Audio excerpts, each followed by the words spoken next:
क्या मुगल अच्छे थे या बुरे? अगर आपको जानना है तो इस वीडियो को अंत तक देखिए। तो आज हम चलेंगे मुगल पीरियड में और जानेंगे मुगल सम्राटों के बारे में, उनके अच्छे या बुरे कर्मों को, और इसके साथ ये भी जानेंगे कि मुगल के भारत आने से क्या भारत का कुछ फायदा हुआ या नुकसान। तो चलिए जानते हैं। और ऐसे ही अपना नॉलेज को बढ़ाना चाहते हैं तो इस चैनल को सब्सक्राइब करके रखिए ताकि आगे और भी ऐसी नॉलेजेबल बातें जान सके, और साथ में बेल आइकन को भी दबा दीजिए ताकि हर वीडियो का नोटिफिकेशन आपको मिलता रहे। तो ये कहानी शुरू होता है 1526 से, जब पानीपत का लड़ाई हुआ था। तब अपने ही देश की राजाओं ने पड़ोसी राजा इब्राहिम लोदी को हराने के लिए मुगल सम्राट बाबर को न्योता भेजा था, और उस न्योते से बाबर मान गए और आ गए युद्ध करने, और अपने साथ लाए तोपे। और इससे पहले भारत के कोई भी राजाओं के पास तोप नहीं था, और ये लोग पहली बार तोप देख रहा था। और क्या था, लोदी के सिपाही बाबर के इस तोप के सामने टिक ही नहीं पाया, और बाबर वो पहला मुगल सम्राट था जो दिल्ली के तख्त हासिल कर ही लिया। लेकिन ये पहली बार नहीं है जब बाबर ने भारत पे हमला किया था।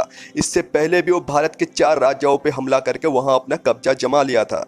लेकिन दिल्ली के तख्त पर कब्जा करते ही मानो पूरे भारत उनके मुट्ठी में आ गया था। आखिर बाबर का भारत पे कब्जा करने के पीछे गलतियां तो यहाँ का राजाओं का ही था। ये लोग छोटे मोटे राज्यों के लिए आपस में ही लड़ते रहते थे, और बाबर इसी का फायदा लेके एक एक राज्य में हमला करता गया और एक एक राज्य कब्जा करता गया, और उसी समय से भारत पे मुगल शासन चालू हो गया।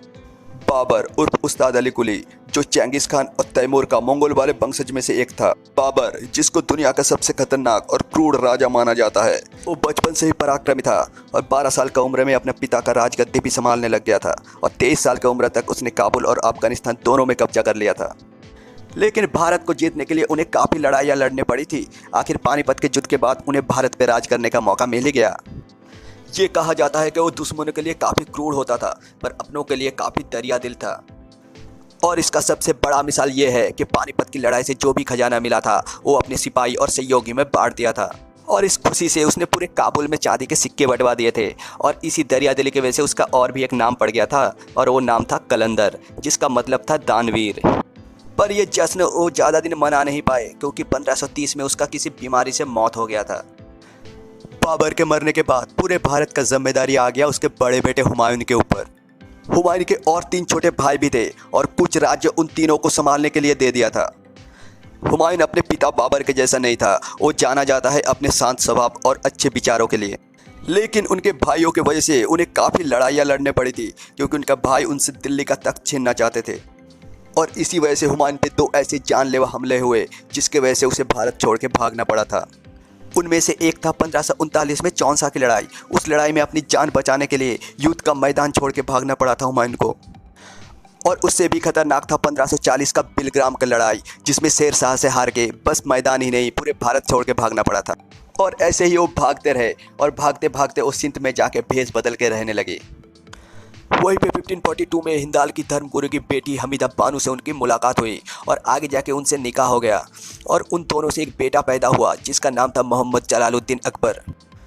इसी बीच उसका भारत छोड़े हुए 15 साल हो गया था, और बाहर से ही उसने धीरे धीरे अपना सेना खड़ा किया, और उसने हिम्मत करके कांधार पे हमला कर दिया, और उसके नतीजे के तौर पे उन्हें मिली तो जीत। और 1555 में उसने लाहौर कब्जा कर लिया, और इसके बाद उसने खुद को रोका नहीं, आगे बढ़ते गए, और आखिर जाके फिर से दिल्ली की ताज उसे हासिल हो ही गया। और इनके कुछ दिनों बाद अफीम के नशे में लाइब्रेरी की सीढ़ी से गिर के हुमायूं का मौत हो जाता है। उनके याद में उनके बीबी हमीदा बेगम और उनके बेटे अकबर ने हुमायूं का मकबरा बनाया, जिन्हें देखने के लिए आज देश और विदेशों से काफ़ी लोग आते हैं।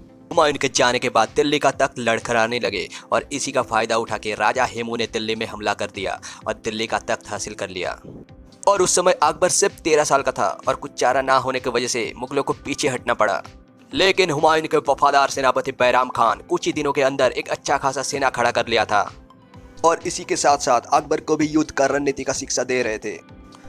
फिर 1556 में अकबर और बैराम खान एक बड़ा सेना लेकर पानीपत में राजा हेमू पे आक्रमण कर देता है। ये युद्ध जीत के अकबर फिर से एक बार दिल्ली को मुगल सल्तनत के अंदर लेके आया। इसके बाद अकबर अपनी दरिया दिली और युद्ध रणनीति से खाली हिंदुस्तान ही नहीं, हिंदुस्तान के लोगों के दिल में भी बसने लगे, क्योंकि अकबर एक धर्मनिरपेक्ष राजा था, और उसके मंत्रिमंडल में भी काफ़ी हिंदू मंत्री हुआ करता था। और एक का नाम था बिरबल, जो हम सभी को पता है।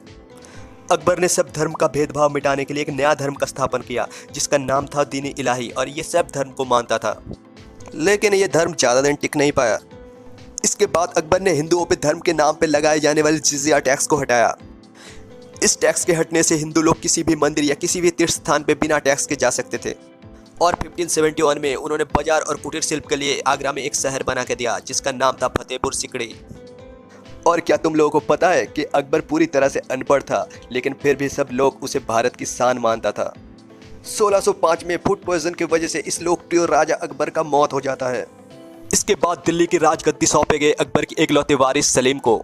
सलीम की अय्याश मिजाजों की वजह से उनके पिता अकबर से उनका बनता नहीं था। यहाँ तक कि गद्दी में बैठने के बाद अपने पिता का दिया हुआ नाम सलीम को बदल के जहांगीर रख लिया था। जहांगीर भी अपने पिता की तरह न्यायप्रिय था, लेकिन लोगों के लिए जितना ही वो न्यायप्रिय था उतना ही अपराध करने वालों के लिए क्रूर था। वो अपराधियों को काफ़ी खतरनाक सजा देता था, जैसे हाथी के पैर के नीचे कुचल देना या नंगा करके खंबे से बांध के धूप में खड़ा करके रखना। जहांगीर काफ़ी रंगीन मिजाज का था, इसीलिए उसने 20 शादियाँ की थी और उसका पहला पत्नी मानबाई, जो आगे जाके मुगल खानदान का सबसे मशहूर रानी बनी थी। लेकिन जहांगीर सबसे ज़्यादा प्यार अपने रानी नूरजहां से करते थे। जहांगीर की कई रानियों से कई बेटे पैदा हुआ, लेकिन वो किसी न किसी वजह से मारा गया। बस एक ही बेटा जिंदा रह पाया और उसका नाम था शाहजहां। जहांगीर के अफीम और शराब की लत की वजह से 1627 में उनका मौत हो गया। जहांगीर की मौत के बाद जब शाहजहां ने गद्दी संभाला तब एक नया दौर चालू हुआ। शाहजहां की दौर में हिंदुस्तान फाइनेंशियली काफ़ी ग्रो होने लगा था और इसी समय पे आर्ट और आर्किटेक्चर का काफ़ी तरक्की हुआ था। ये वही समय था जब से हिंदुस्तान फॉरेन कंट्रीज के साथ ट्रेडिंग शुरू किया था। शाहजहां विदेशों से व्यापार बढ़ाने के लिए कई सारे पोर्ट्स और कई सारे बड़े बड़े जहाज बनाए और ट्रेडिंग चालू होने के बाद दुनिया की 1/4 संपत्ति मुगल के पास आ गया और उस समय 20.9 के हिसाब से हिंदुस्तान का जीडीपी ग्रोथ किया था। और कला प्रेमी होने के कारण इन्होंने लाल किला, दीवाने आम, दीवाने खास ये सब बनाए थे। इनके अलावा आगरा का मोती मस्जिद और दुनिया के 7 अजूबे में से एक ताजमहल, जो उनकी बेगम मुमताज की याद में बनाया था। इसके अलावा उसने खुद के लिए एक मयूर सिंहासन बनाया था जिसमें दुनिया भर से लाए हुए हीरे और जवाहरात जड़े हुए थे। इसके बाद 1639 पे ईरान के राजा नादिर शाह से हारने के बाद नादिर शाह वो मयूर सिंहासन अपने साथ लेके गया। शाहजहां जब बुढ़ापे पे पहुंचा तो अपने 4 बेटे में से किसी एक को गद्दी देने वाले थे और उन्होंने अपनी आखिरी निर्णय लिया और अपने बड़े बेटे दारा सिखो को अपने राजपाट दे दिया, क्योंकि बड़े बेटे होने के साथ साथ वो बहुत ही समझदार था और सभी धर्मों को इक्वली आदर करता था। लेकिन ये बात शाहजहां के तीसरे बेटे औरंगजेब को राज नहीं आया और 1658 में उसने दारा सिखो के साथ युद्ध छेड़ दिया और इस युद्ध में औरंगजेब जीत गया। जीतने के बाद अपने पिता शाहजहां को कालकोठरी में बंद कर दिया और अपने भाई दारा सिखो को मौत की सजा दी। और वो यही नहीं रुका, अपने भाई का कटा हुआ सर लेके अपने पिता के पास गया और जाके बोला, क्या यही है आपका चुना हुआ राजा? और इसके बाद हिंदुस्तान में चालू हुआ मुगलों का क्रूरता वाला शासन। ये ऐसा समय था जब लाखों बेगुनाह हिंदुओं को कत्ले आम किया गया, हजारों मंदिरें तोड़ी गई और मंदिरें तोड़ के मस्जिदें बनाया गया और बहुत सारे हिंदू हैं जो अपनी जान बचाने के लिए इस्लाम में कन्वर्ट हो गया।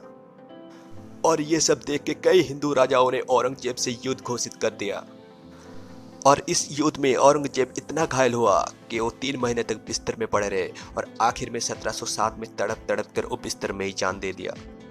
और उसके मौत से मुगलों का दबदबा और नहीं रहा और जल्दी ही हिंदुस्तान से मुगल मिट गए। और आखिरी मुगल शासक था बहादुर शाह जाफर।